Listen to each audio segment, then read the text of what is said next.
7 April রোববার রাত 8টায় খালেদ মহিউদ্দিন আছে এড্রেসপিকে জানিয়ে দিচ্ছি শিরোনাম। হত্যা মামলা আপিল বিভাগে খালেদা জিয়ার জামিন, প্যারোল নয়, নিঃশর্ত মুক্তির দাবি বিএনপি নেতাদের।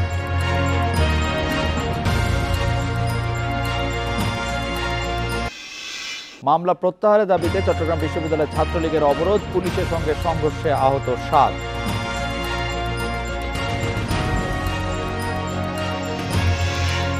হাসপাতালে অযথা সিজার ও টেস্ট না করাতে স্বাস্থ্যমন্ত্রীর আহ্বান, এবছরই 15,000 চিকিৎসক নিয়োগ।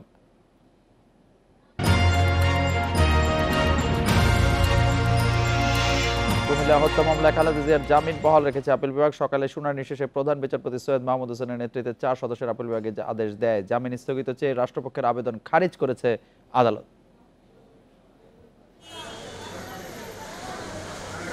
প্রধান বিচারপতি সৈয়দ মাহমুদ হোসেন সহ 4 বিচারকের বেঞ্চে রোববার সকালে কুমিল্লার হত্যা মামলায় খালেদা জিয়ার জামিন আবেদন স্থগিতের আবেদনটির শুনানি হয়। শুনানি শেষে রাষ্ট্রপক্ষের আবেদন স্থগিত করে আপিল বিভাগ।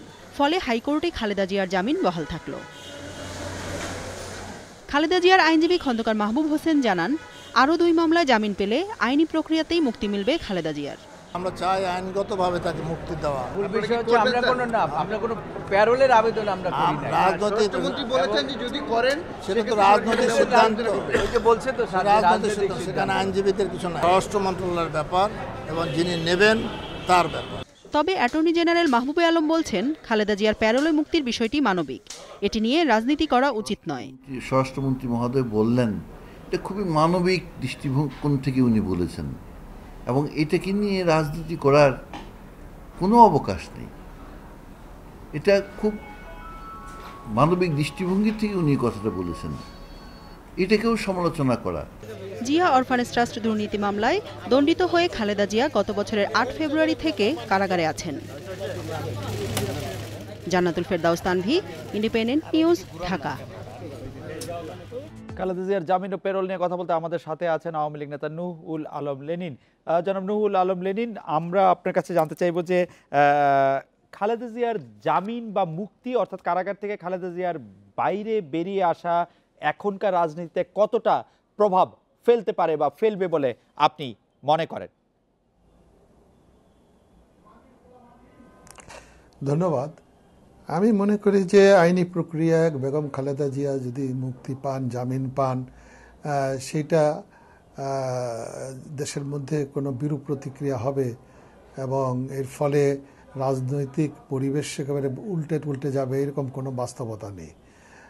তিনি আইনি লড়াই করছেন এবং যদি আদালত মনে করে যে কোনো মামলায় তাকে জামিন দিবেন, কোনো মামলায় তাকে দণ্ডিত করবেন, এটা আদালতের এখতিয়ার। এই ব্যাপারে আমাদের কোনো বিশেষ কোনো বক্তব্য নেই। লেন ভাই, মানে কারাবন্দি খালেদা জিয়া আমরা সাধারণত দেখেছি যে কোনো রাজনৈতিক নেতা যখন কারাগারে থাকেন, তিনি যখন বেরিয়ে আসেন তখন রাজনীতিতে এক ধরনের পরিবর্তনের ঢেউ আসে বা এক ধরনের নতুন পর্বের সূচনা হয়। বেগম জিয়ার মুক্তির সঙ্গে সেরকম কোনো নতুন রাজনৈতিক ঢেউ এবং নতুন পর্বের কোনো সূচনার সাথে সম্পর্ক রয়েছে বলে আপনি মনে করছেন না? আমি অন্তত মনে করি না, কারণ বেগম খালেদা জিয়া মুক্ত না হলেও তার সাথে তার রাজনৈতিক দলের নেতাদের একটা লিভিং রিলেশন ছিল, একটা জীবন্ত সম্পর্ক ছিল এবং তার ইনস্ট্রাকশন অনুযায়ী রাজনৈতিক দলটি পরিচালিত হয়েছে। এখন বাইরে এসে তিনি আর নতুন কি করবেন আমি জানি না, এবং বাংলাদেশের এইরকম কোনো পরিস্থিতি নেই যে বেগম খালেদা জিয়া এসে একটা আন্দোলনের ডাক দিলেন, সরকার পতনের ডাক দিলেন, আর সরকার পুড়ে গেল, জনগণ মাঠে নামিয়ে আসলো। হ্যাঁ, এরকম কোনো বাস্তবতা বাংলাদেশে এখন বিদ্যমান করে না।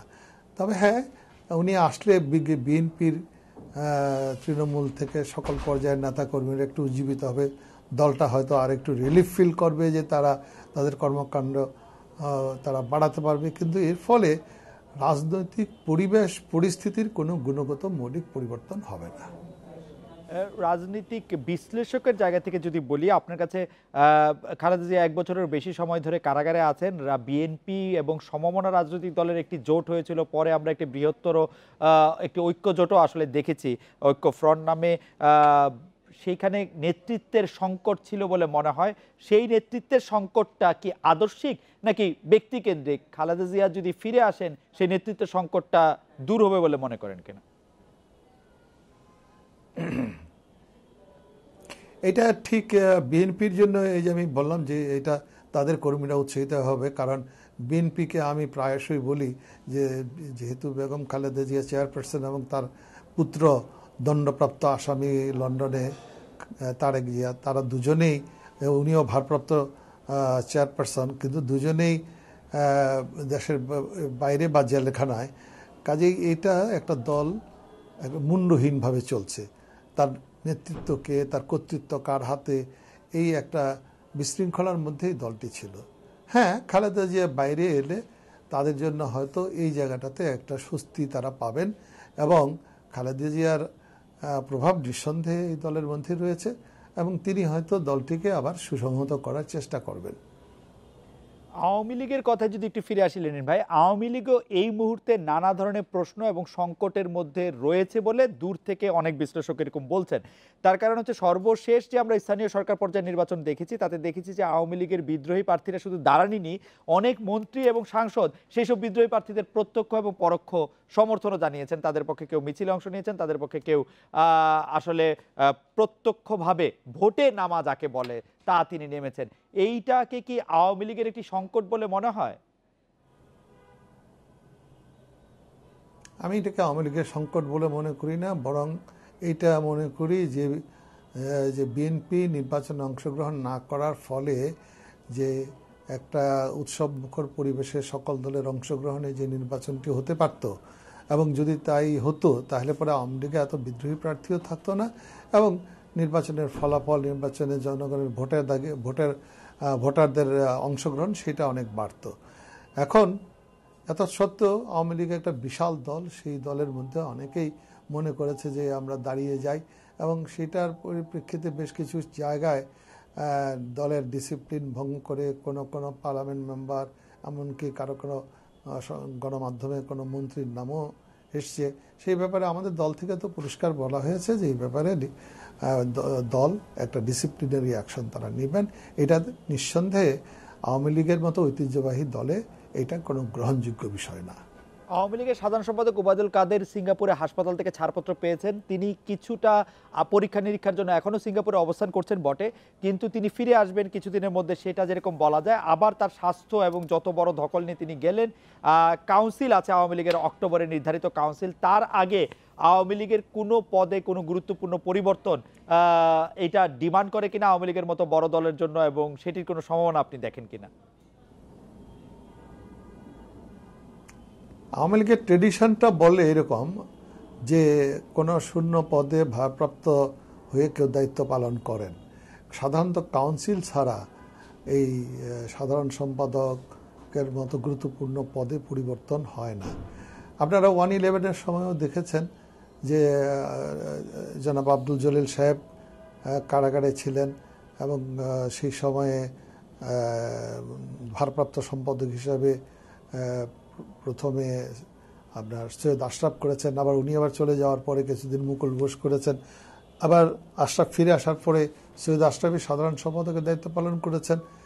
কেবল একটাই ব্যতিক্রম হয়েছিল সেই সময়, যে আব্দুল জলিল সাহেব মুক্তি পাওয়ার পরে তার হাতে আর ওই সাধারণ সম্পাদকের দায়িত্বটি অর্পিত হয় নাই, এবং সৈয়দ আশরাফই 2012 সালের 9 সালের কাউন্সিলে সাধারণ সম্পাদকের রিপোর্ট পেশ করেছেন, কিন্তু জলিল ভাই সেই কাউন্সিলে অংশগ্রহণ করেছেন। এবং তখন এটা মনে করা হতো, আমাদের ওয়ার্কিং কমিটিতে তখন এটা আলোচিত হয়েছিল যে এই যে 1/11-এর পরের যে পরিস্থিতি, সেই পরিস্থিতিতে সংগঠন গুছিয়ে রাখা, সামাল দেওয়া, এটার একটা ধারাবাহিকতা থাকা দরকার, এবং সেই ধারাবাহিকতাটা একমাত্র সৈয়দ আশরাফের পক্ষেই অক্ষুণ্ণ রাখা সম্ভব। এবং সেই কারণে আমাদের ওয়ার্কিং কমিটি তখন সৈয়দ আশরাফকে সাধারণ সম্পাদকের দায়িত্ব পালন সেটা কন্টিনিউ করতে বলেন, এবং কাউন্সিলের মধ্য দিয়ে আবার তিনি সাধারণ সম্পাদক হিসেবেও নির্বাচিত হন। আমি এখন যে অবস্থা, তাতে আমি মনে করি না যে দলের মধ্যে এমন কোনো পরিস্থিতি আছে, যদি ওবায়দুল কাদের তার স্বাস্থ্যগত কারণে আগের মতো তৎপরতা করতে না পারেন, তাহলে আমাদের এখানে যোগ্য সহসাধারণ সম্পাদক একাধিক আছেন। আমার ধারণা, এটা আমরা কেউই বলতে পারবো না, তবে আমার ধারণা যে কাউন্সিল পর্যন্ত এরকমই যাবে। ওকে, আমাদের সাথে বিএনপির vice chairman advocate Zainul Abedin আছেন।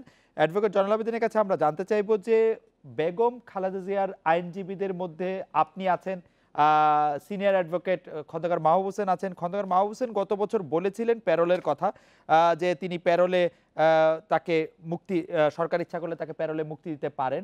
আজকে আপনারা যখন আপিল বিভাগ থেকে বেগম খালেদা জিয়ার জামিন সংক্রান্ত আদেশটি নিয়ে ফিরে আসেন, তখন আপনারা প্যারোলের ব্যাপারটি একেবারেই উড়িয়ে দিয়েছেন এবং বলেছেন যে প্যারোলের কোনো প্যারোল আপনারা চাননি এবং আইনের মাধ্যমেই আপনারা মুক্তি চেয়েছেন। বিষয়টি আমাদের যদি একটু ব্যাখ্যা করেন। আমাদের সঙ্গে আওয়ামী লীগ নেতা নুহুল আলম লেনিনও রয়েছেন। অ্যাডভোকেট জয়নুল আবেদিন। খালেদ, আপনাকে ধন্যবাদ।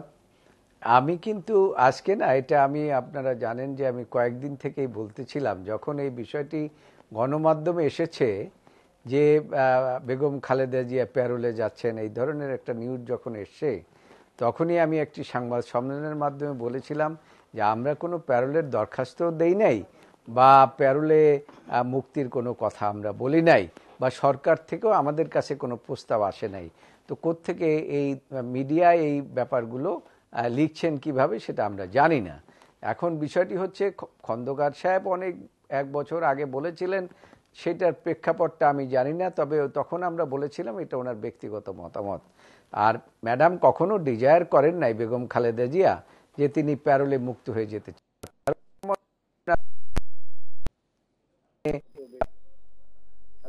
সেই জন্য আপনার তো অনেক ধারণা আছে, প্যারোলে সাময়িক সময়ের জন্য একটা স্পেসিফিক পারপাসের কারণে অনেক সময় প্যারোল চাওয়া দেওয়া হয়। কারো ফাদার মারা গেলে, কারো ভাই মারা গেলে, কারো স্ত্রী মারা গেলে, এই সমস্ত কারণে অনেক সময় জানাজা বা অন্য কোনো কারণে এই প্যারোল দেওয়া হয়। যেমন 11 সময় অনেকেই এরকম প্যারোল দেওয়া হয়েছিল। মোদী সাহেবের যখন ভাই মারা গেছিলেন তখন প্যারোল দেওয়া হয়েছিল। তো উড়িয়ে দেওয়ার বিষয়টি না, বিষয়টি হচ্ছে এইটা আপনার সরকারের পক্ষ থেকেও কালকে স্বরাষ্ট্রমন্ত্রী বললেন যে যদি আমাদের কাছে চায় আমরা দেব। এখন এটা তো ভিক্ষা চাওয়ার বিষয় না, এটা হচ্ছে যে যদি বেগম খালেদা জিয়াকে প্রকৃতপক্ষে যদি সরকার মনে করে তার চিকিৎসা দরকার, কিন্তু সেই ক্ষেত্রে অন্যভাবেও রিলিজ করে দিতে পারে। সেটা যে প্যারোলেই দিতে হবে এমন কোনো কথা নয়। আমরা এখনো প্যারোলের মুক্তির কথা বেগম খালেদা জিয়া। অ্যাডভোকেট জয়নুল আবেদিন, আপনি কি মনে করছেন যে প্যারোলে মুক্তি চাওয়াটা বা প্যারোলে মুক্তি লাভ করাটা এক ধরনের রাজনৈতিক পরাজয় বিএনপির জন্য? রাজনৈতিক পরাজয় আর রাজনৈতিক জিতা এটা বিষয়, এটা হচ্ছে একটা রাজনৈতিক সিদ্ধান্ত। এই রাজনৈতিক সিদ্ধান্তটা একমাত্র আমাদের দলের নীতি নির্ধারকরা নিতে পারেন, এবং সরকার দেবে কিনা সেটাও তাদের রাজনৈতিক সিদ্ধান্ত। ওখানে জয় পরাজয়ের বিষয়।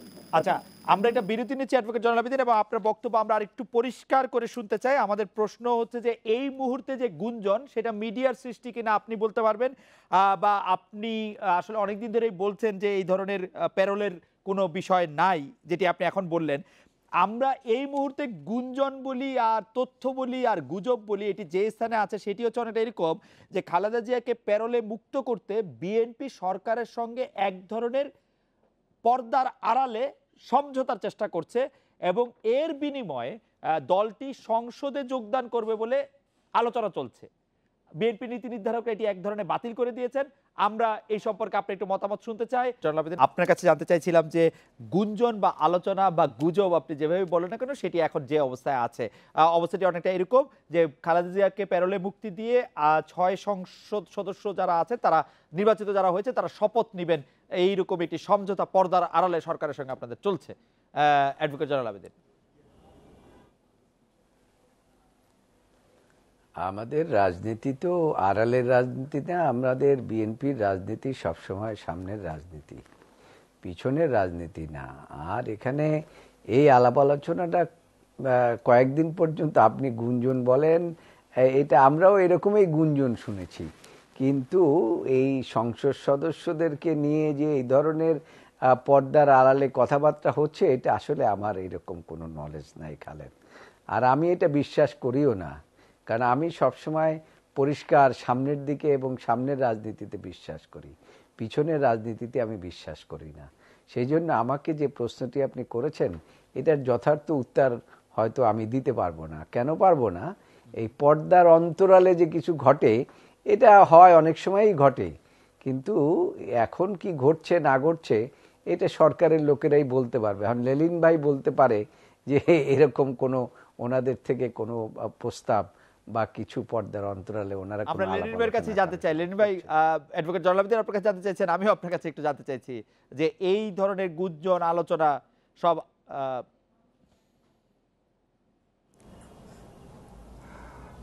না, এটা গণমাধ্যমের সৃষ্টি গুঞ্জন, এবং আওয়ামী লীগের থেকে অফিসিয়ালি আমরা কখনোই বলি নাই যে বেগম খালেদা জিয়ার প্যারোলে মুক্তির বিনিময়ে তারা সংসদে অংশগ্রহণ করবেন, এই ব্যাপারে কোনো আলাপ আলোচনা বা সমঝোতা চলছে।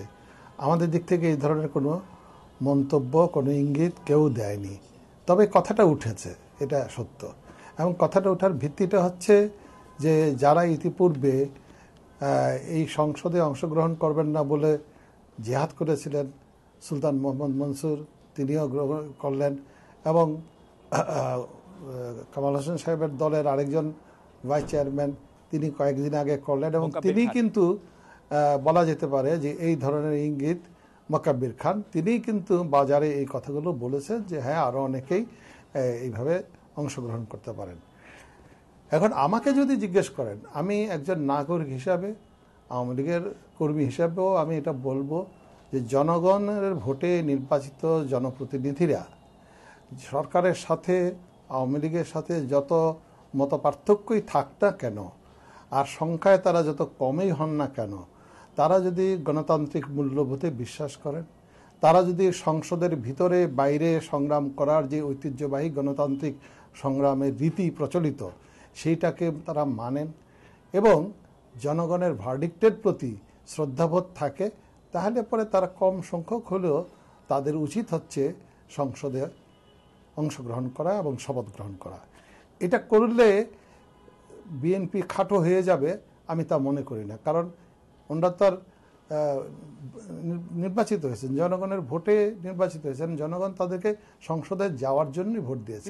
এবং যে কথাগুলো এখন বিএনপির তো একটি বড় প্রশ্ন নির্বাচন নিয়েই রয়েছে, যে এই নির্বাচনটি সুষ্ঠু হয়নি, 30শে ডিসেম্বর হয়নি, আসলে 29 ডিসেম্বর হয়েছে, রাতে ভোট দেওয়া হয়েছে। যদি এই 6 জন সংসদে যায় তাহলে কি 30 ডিসেম্বরের নির্বাচনকে এক ধরনের লেজিটিমেসি দেওয়া হবে না? এটা বিএনপি কেন দেবে? বিএনপি যদি এটি বিশ্বাস করে যে 30 ডিসেম্বর আসলে নির্বাচনটি ঠিক নির্বাচন হয় নাই, বিএনপি দিবে কি দেবে না এটা বিএনপির বিষয়, কিন্তু এই নির্বাচনটি ইতিমধ্যে লেজিটিমেসি অর্জন করেছে, আমাদের দেশের জনগণ এটা গ্রহণ করেছে, আমাদের দেশের অন্যান্য রাজনৈতিক দলও মেনে নিয়েছে।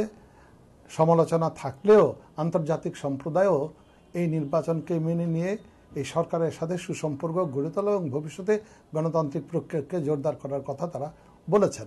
সুতরাং জনগণের মধ্যে প্রশ্ন থাকলেও এটা নিয়ে ক্ষোভ, আন্দোলন এবং এই সংসদ ভেঙে দেব এরকম কোনো চিন্তা ভাবনা আমরা দেখি না। সেখানে আমি মনে করি যে জনগণের মনস্তত্ত্ব যদি বিএনপি বোঝে এবং তারা যদি তাদের যেই শক্তি দুর্বলতা, তাদের যে দলটির যে অবস্থা সবটা যদি তারা বোঝে, তাহলে তাদের উচিত হবে সংসদে অংশগ্রহণ করা এবং সংসদকে প্রাণবন্ত করে তুলে সরকারের বিরুদ্ধে তাদের যা কথা আছে সংসদে বললে তারা আরো বেশি করে জনগণের কাছে পৌঁছতে পারবে। আর যদি এটা না করে, কিন্তু লেনিন ভাই একটি কথা যে এরকম আছে যে জনগণ যে কিছু বলছে না, তার বেশিরভাগই বলছেন হচ্ছে মামলা হামলার ভয়ে। এখন মনে করছে যে জনগণ একটি সাংঘাতিক রকমের আবদ্ধ পরিস্থিতিতে রয়েছে, যে কোনো সময় যে কোনো কিছু হয়ে যেতে পারে, বড় কোনো কিছু সমস্যা হতে পারে, সেই জন্য জনগণ কথা বলছে না। এটি একটি মুক্ত গণতান্ত্রিক পরিবেশ নয় বলেও অনেকে মনে করছেন, সেই কারণে হয়তো জনগণ কিছু বলছে না, যেটি বিএনপি বলবার চেষ্টা করছে প্রতিদিনই। এটা মনে করতে পারেন, কিন্তু আপনি একজন গণমাধ্যম কর্মী হিসেবে আমাকে বলেন, আপনাদের এই টক শো সংবাদপত্রের উপসম্পাদকীয় লেখা বিবৃতি দেওয়া কোন জায়গায় বিরোধী দলের মুখ বা কণ্ঠরুদ্ধ করা হয়েছে? সব কথাই তো বলেন, এখানে জয়নাল আবেদীন ভাই কোন কথা বলেন নাই? হ্যাঁ, কাজেই এটার জন্য তো ওনার বিরুদ্ধে মামলা হয় নাই বা মামলা হবে না। আমি অনেক বিএনপি নেতার সাথে টকশো করেছি, তীব্র আমাদের মধ্যে বাক বিতণ্ডা হয়েছে, কিন্তু আমি তো দেখি নাই যে তাদের বিরুদ্ধে কোনো মামলা দায়ের করা হয়েছে, হামলা করা হয়েছে। কারণ এটা একটা অলিক ভয়ের কথা বলে তারা এখানে সংসদীয় গণতন্ত্রের যে মানে রীতি সেইটার চর্চা না করে তারা যেই পথ গ্রহণ করছেন সেই পথটা বরং জনগণের সন্দেহ সৃষ্টি করে। তারা কি অন্য কোনো পথে ক্ষমতার কথা চিন্তা করছেন, অন্য কোনো পথে ক্ষমতার দখলের কথা চিন্তা করছেন? আপনার কাছে আসতে চাই যে অন্য কোনো পথের কথা আপনারা ভাবছেন কিনা, এবং আপনারা যতই বলছেন যে আসলে নির্বাচন সুষ্ঠু হয় নাই, লেনিন ভাই বলছেন যে জনগণ কিন্তু আপনাদের কথা বিশ্বাস করছে না। সুতরাং জনগণ যেহেতু আপনাদের কথা বিশ্বাস করছে না, নির্বাচন একটি হয়েছে, জনরায় মেনে নিয়ে আপনাদের যা যা কিছু করণীয় রাজনৈতিকভাবে তাই আসলে করা উচিত। খালেদ, ইদানিং দেখা যাচ্ছে আওয়ামী লীগের নেতৃবৃন্দ জনগণের মনস্তাত্ত্বিকতা নিয়ে খুব গবেষণা করছেন এবং জনগণকে নিয়ে ওনারা খুব ভাবেন যে জনগণ এই 6 জনকে ভোট দিয়েছেন, কাজে এই 6 জন জনগণের প্রত্যাশা পূরণে তারা ব্যর্থ হচ্ছে। আরে সারা দেশের মানুষ যে ভোট দিতে পারল না, এই কথাটা ওনারা একবারও চিন্তা করেন না, এবং সেখানে যে পাবলিক পারসেপশন যে ওনাদের বিরুদ্ধে গিয়েছে এই কথাটা ওনারা চিন্তা করছেন না। এবং গণতন্ত্রের যে কবর রচনা হয়েছে, আপনি যদি জনগণের মন না বুঝে থাকেন, পারসেপশনটি আপনি শিওর হচ্ছেন কিভাবে? জনগণকে তো এরকম দেখছি না যে জনগণ বলছে যে আগামীকাল সংসদ বর্জন করা হবে, সংসদের সামনে। খালেদ, আপনি খুব ভালো কথা বলেছেন। আমি আমার এলাকায় গিয়ে ঘুরে ঘুরে মানুষের সাথে আলোচনা করে এটা বুঝে এসেছি। আরেকটি বিষয় হচ্ছে ওনাদের একটা রিয়েলাইজেশন আসছে, আপনি কালকে পত্রিকায় দেখেছেন বোধহয়, যে ওই যে দল ভিত্তিতে যে চেয়ারম্যান নির্বাচন করা এবং নিচের টায়ারগুলা করা, এটা ওনারা বোধহয় আবার আইনের আবার একটা সংশোধন আনার চেষ্টা করছেন। ওনারা এখন বুঝতে পারছেন যে জনগণ ওনাদের এই যে এই সিস্টেমে, যে সিস্টেমে ওনারা বারবার ক্ষমতায় যাচ্ছেন ভোট ছাড়া, এইটা আসলে কেউ ভালো চোখে দেখছেন না।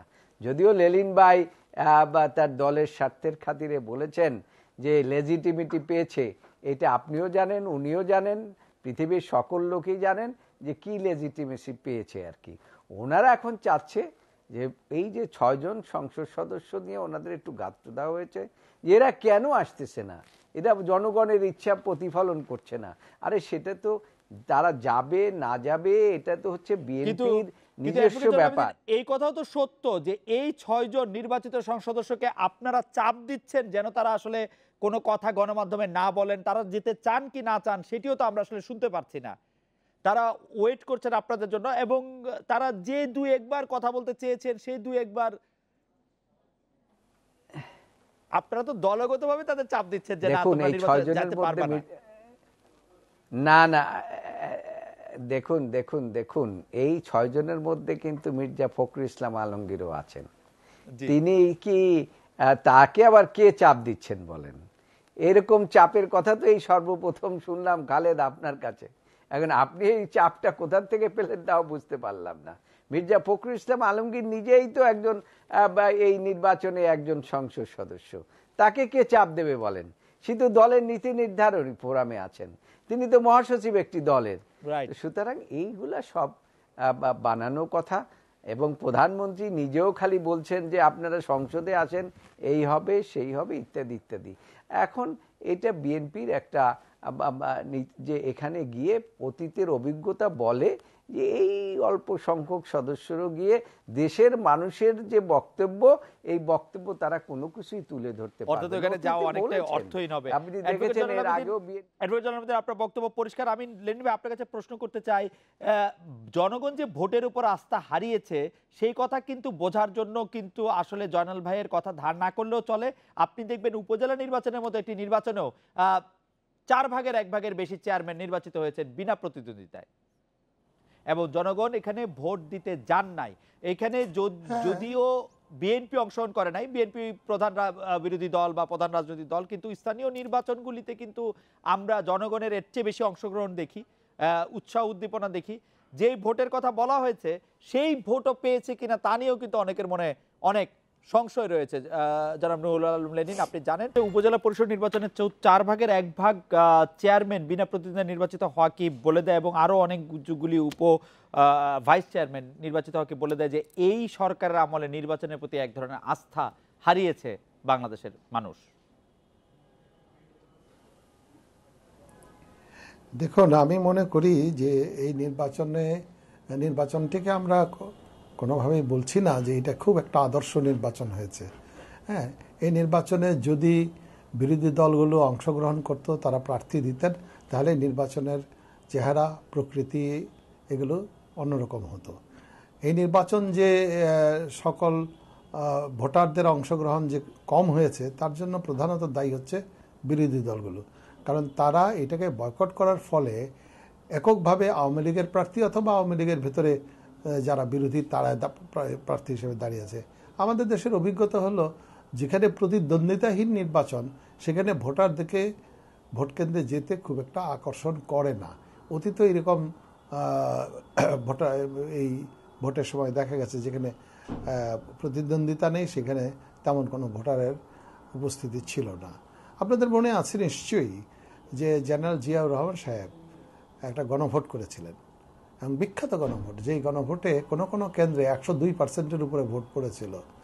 এবং এভারেজ আমার সামনেই আমার সেই নির্বাচনের ফলাফলের বইটি এখানে আছে, মেজর শামসুল আরিফিনের সম্পাদিত, সেখানে 99% ভোট পড়েছিল। ওইটাও কি বিশ্বাসযোগ্য? ওইটাও কি কারেক্ট ছিল? একটা জিনিস আপনার কাছে জানতে চাই যে ধরেন ওই নির্বাচন একটু বিশ্বাসযোগ্য না, ওই নির্বাচন খুব খারাপ নির্বাচন, কিন্তু আজকের নির্বাচনে জনগণ অংশগ্রহণ করছে না। 1979 সালে সেই নির্বাচনের খারাপ হওয়াটা বা ভালো হওয়াটা আমার মানে কি কাজে লাগে, বা কেন এটা রেলেভেন্ট? 30 বছর আগে সেই নির্বাচন আমার কাজে লাগে না। আমাদের এখানকার গণতান্ত্রিক সংস্কৃতিতে এটার একটা প্রভাব থাকে। হ্যাঁ, তখন এই প্রভাব থেকে আমরা মুক্ত হয়ে একেবারে নিরঙ্কুশ এবং বলা যেতে পারে যে সর্বজনের অংশগ্রহণে এই নির্বাচন করা, ভোট করা, এই জায়গাটির এই ঐতিহ্যটা কিন্তু এখনও আমরা দৃঢ়মূল করতে পারিনি। এইটা স্বীকার করতেই হবে। এবং প্রতিদ্বন্দ্বিতাহীন হলে সেখানে আরও এই সম্ভাবনাটা কমে যায়, যেটা বর্তমান উপজেলা নির্বাচনে। অ্যাডভোকেট জয়নুল আবেদিন, খালেদা জিয়া নিয়ে প্রশ্ন করার আগে, শেষ প্রশ্ন করার আগে আপনি লেনিন ভাইয়ের বক্তব্যের প্রেক্ষিতে যদি কিছু বলতে চান। আমি লেনিন ভাইকে খুব সম্মান করি, শ্রদ্ধা করি, একজন প্রগতিশীল রাজনীতিবিদ। কিন্তু তিনি পিছনের দিকে চলে গেলেন। প্রগতিশীলরা সাধারণত সামনের দিকে যায়, এখন তিনি গেলেন। পিছনের দিকটাও তো বাস্তবতা, পিছনের দিকটাই তো ভিত্তি। মানে বাংলাদেশের রাজনৈতিক ইনস্টিটিউশনগুলি বিতর্কিত করার, নষ্ট করার ভিত্তির জন্য তো আমাদের অতীত, বর্তমান, ভবিষ্যৎ 3 দিকেই খেয়াল রাখতে হবে। হ্যাঁ খালেদ, আপনি যথার্থই বলেছেন, কিন্তু কথাটা হচ্ছে সেই জন্য জিয়াউর রহমান যে হাবা না ভোট করছে সেটা তো এখন এই দেশে নাই। এখন তো ওনাদের গণতন্ত্র, যে গণতন্ত্র রাতের বেলা ভোট দেওয়া হয়ে যায় আগের দিন। সুতরাং এইটার থেকে কিভাবে দেশ জাতি মুক্তি পেতে পারে, এইটা এখন প্রগতিশীল রাজনীতিবিদদের এই ধরনের চিন্তা করা উচিত। পিছনের দিকে ওই চিন্তা করে ওইটার সাথে অ্যামালগেমেট করা ঠিক হবে না। দেশের মানুষের কথা ভাবতে হবে, দেশের জনগণের অধিকারের কথা ভাবতে। লেনিন ভাই তো গবেষক, সেই জন্য শিকড়ের সন্ধান হয়তো একটু করছেন উনি। আমাদের প্রশ্ন, আপনারা বলছেন, আপনারা যারা বেগম জিয়ার আইনজীবী আছেন তারা বলছেন যে আর 2টি মামলা নিয়মতান্ত্রিকভাবে তার যদি জামিন হয় তবে আইনের শাসন বা আইনের মাধ্যমে তিনি আসলে মুক্তি পেতে তার কোনো বাধা থাকবে না। সেই ক্ষেত্রে কি আমরা একটু প্রেডিক্ট করতে পারি, বা বেগম জিয়ার আইনজীবীরা কি একটু প্রেডিক্ট করতে পারেন যে আসলে কবে নাগাদ তিনি মুক্তি পেতে পারেন? না, আমরা তো সহসাই বেল পিটিশন করব। এখন আপনি দেখেন বিভিন্নভাবে ডিভাইস হয়ে যাচ্ছে, এক্সিকিউটিভরা নানানভাবে এই বিষয়টিকে হ্যান্ডেল করছে। অনেক আগেই বলেছিলাম বেগম জিয়া বেল পেয়েছে হাইকোর্ট থেকে, আর বাধা নাই, কিন্তু তারপরে তো আপনিও তো লক্ষ্য করেছেন দেশ জাতি লক্ষ্য করছে, এক একটা করে ওনারা চাপিয়ে দিচ্ছেন। তো সুতরাং এই বিষয়টি আমরা এখন যেটা বলছি সেটা হলো আইনের কথা বলছি। আইনগতভাবে এই 2টা বেল হয়ে গেলে আর বাধার কোনো অবকাশ নাই। সেটা এই 2টা বেল হতে কত সময় লাগতে পারে বলে আপনি মনে করছেন, যদি আদালত জামিন মঞ্জুর করেন? আদালত যদি এখন একটা তো হাইকোর্টে আছে এই হাইকোর্টের পরে আবার সেটা যদি ওনারা যদি সরকার যদি আবার আপিল করে, আপিল বিভাগে গেলে কিছুদিন বিলম্ব হবে। আর আপিল বিভাগে যেটা আছে সেটা যদি দিয়ে দেয় এবং সেটা লিভের সাথে সাথে যদি আমরা বেল পেয়ে যাই, যদি আদেশটি যদি আমরা শর্ট আদেশ পেয়ে যাই, তাহলে খুব সহজেই হয়ে যাবে। খুব সহসা কি একটি দিন দিয়ে বোঝানো যায়? তাহলে আমরা একটু বুঝতে পারতাম আর কি, অর্থাৎ 1 মাস? না না, এটা খালেদ আপনি তো জানেন ভালো করে, হাইকোর্ট বিভাগে আপনি কাজ করেছেন অনেকদিন, আপনি লিগ্যাল সেলে লিগ্যাল সাইডে অনেকদিন কাজ করেছেন, আমাদের লিগ্যাল প্রসেসটা আপনি তো ভালো করে জানেন। সেক্ষেত্রে দিনক্ষণটা আমার এভাবে বলা, আমি দেশের সর্বোচ্চ আদালতে প্র্যাকটিস করি, ঠিক হবে না। আমি একজন রাজনীতিবিদ হিসেবে আপনাকে জানতে চাইছিলাম, কিন্তু আপনি তো একজন সর্বোচ্চ আদালতের না, ঠিক আছে অ্যাডভোকেট জনাব, আপনাকে ধন্যবাদ। জনাব রুহুল আলম লেনিন, আমি একটি সরল প্রশ্ন করতে চাই। হাইকোর্ট বিভাগ জামিন দেওয়ার পর রাষ্ট্রপক্ষ বেগম খালেদা জিয়ার জামিন আটকানোর জন্য আপিল বিভাগে আবেদন করা বা সেখানে টুথ এন্ড নেল ফাইট করা, এই ব্যাপারটাকে আপনি আসলে কতটা মানে যৌক্তিক মনে করেন? আমি আইনি প্রক্রিয়া কোনোটাই অযৌক্তিক মনে করি না, এবং যদি বেআইনিভাবে কিছু করা হয় সেটা নিয়েই তো প্রশ্ন উঠতে পারে। কাজেই যদি সরকার পক্ষ বা বিরোধী পক্ষ উভয় পক্ষকেই আইন যতটা তাদেরকে অ্যালাউ করবে প্রসিড করার জন্য, তারা যদি সেটা করে, তাহলে আপনি এটাকে বেআইনি বলবেন কেন? জনাব রুহুল আলম লেনিন, অ্যাডভোকেট জনাব আবেদিন, আপনাদের অনেক ধন্যবাদ। বেসরকারি হাসপাতালে 80% প্রসূতি সিজার করা হয় উল্লেখ করে প্রয়োজন ছাড়াই সিজার করা রোগীদের টেস্ট দেওয়ার প্রবণতা বন্ধের আহ্বান জানিয়েছেন স্বাস্থ্যমন্ত্রী ডক্টর জাহিদ মালিক। এ নিয়ে কথা বলতে আমাদের সাথে বগুড়ার মোহাম্মদ আলী হাসপাতালের আবাসিক চিকিৎসক ডক্টর শফিক আমিন কাজল আছেন। ডক্টর শফিক আমিন কাজল, স্বাস্থ্যমন্ত্রী নিজেও একজন ডাক্তার, তিনি যখন বলেন যে অযথা সিজার ও টেস্ট না করাতে চিকিৎসকদের, এবং গণমাধ্যম যখন খবর করে 80% প্রসূতির সিজার করা হয়, এর মধ্যে অনেকটাই বা অনেকাংশেই আসলে সেই অর্থে প্রয়োজনীয় নয়, তখন একজন চিকিৎসক হিসেবে আপনার কাছে এটি কেমন মনে হয় বা আপনি কি ভাবেন সেটি নিয়ে?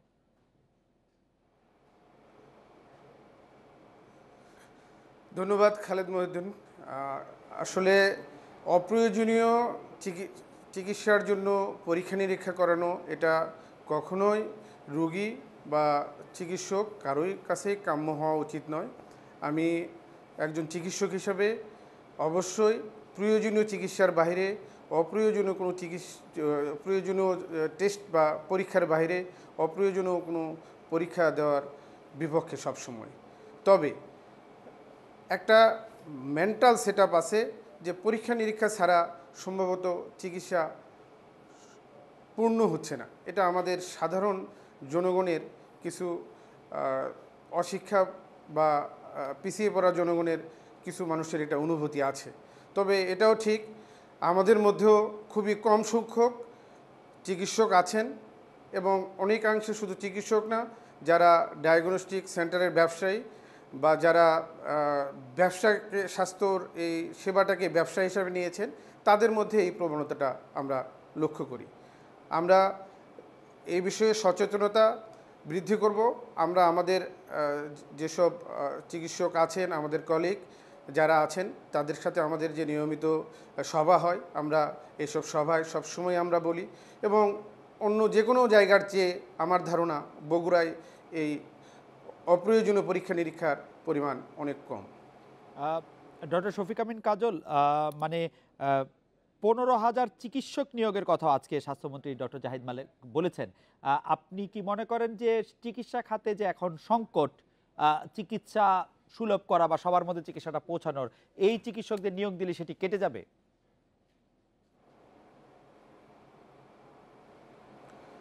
ধন্যবাদ। আসলে বিশ্ব স্বাস্থ্য সংস্থার সুপারিশ মতে প্রতি 10,000 জনগণের জন্য চিকিৎসক প্রয়োজন 10 জন, সেবিকা প্রয়োজন 30 জন। সেখানে বাংলাদেশে প্রতি 10,000 জনগণের জন্য চিকিৎসক আছে 5 জন, সেবিকা আছে 2.1 জন। তো 15,000 চিকিৎসক নিয়োগ দিলে অবস্থার অনেকটাই পরিবর্তন হবে।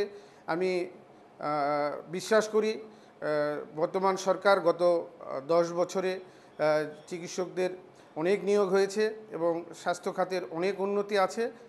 15,000 চিকিৎসক নিয়োগ হলে অবশ্যই স্বাস্থ্য খাতে একটি তবে ব্যাপক সেবিকা এবং পরিবর্তন অন্যান্য ক্ষেত্রে সাফল্যের কিছুটা দিকে সমস্যা আমরা- রয়ে যাবে। ডক্টর শফিক আমিন কাজল, আপনাকে অনেক ধন্যবাদ। এই সেবিকা এবং অন্যান্য হাসপাতালে কর্মীদের নিয়োগ দেওয়ার ব্যাপারটিও নিশ্চয়ই সরকার দেখবেন। এই নিয়ে শেষ করছে আজকের রেডিও স্পিক, আমাদের পরের আয়োজনে।